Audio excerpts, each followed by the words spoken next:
ഈ ജനങ്ങൾക്ക് അവർക്ക് എന്ത് വേണം, അവരുടെ വോട്ട് എന്തിനാകും? കേൾക്കാം ജനശബ്ദം.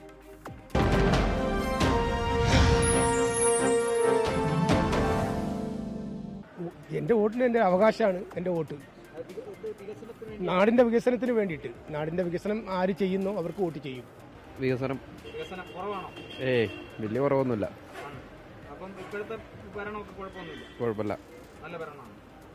ഇപ്പം ഞാനെന്താ പറയാ, അങ്ങനെ രാഷ്ട്രീയപരമായിട്ടൊന്നൊരു ബന്ധമൊന്നുമില്ല. എന്തായാലും കോൺഗ്രസ് ചെയ്യാൻ ഉദ്ദേശിക്കും.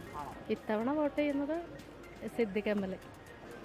വയനാട്ടിന് വികസനങ്ങൾ ഒരുപാട് കൊണ്ടുവന്നിട്ടുണ്ട്. ഇനി തുരങ്കപാത വരണം, വികസനം വരണം. പിന്നെ വെള്ളമില്ല, ഞങ്ങൾക്ക് വെള്ളമാണ് മെയിനായിട്ട് വേണ്ടത്. ഞങ്ങളിപ്പോഴും വെള്ളം പൈസ കൊടുത്ത് വാങ്ങിക്കുക ചെയ്യുന്നത്. അപ്പം വെള്ളമാണ് മെയിൻ.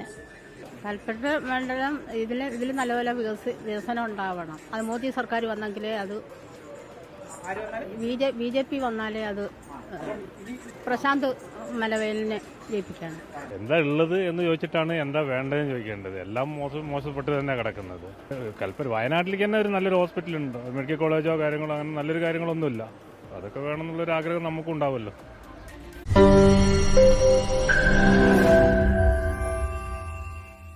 ലോകത്തെവിടെയായാലും ഏത് സമയത്തും 24 വാർത്തകളും ഓഗ്മെന്റഡ് റിയാലിറ്റി പാക്കേജുകളും എക്സ്പ്ലെയിനറുകളും വിശദമായി കാണാൻ ഞങ്ങളുടെ യൂട്യൂബ് ചാനൽ നിങ്ങൾക്ക് സബ്സ്ക്രൈബ് ചെയ്യാം.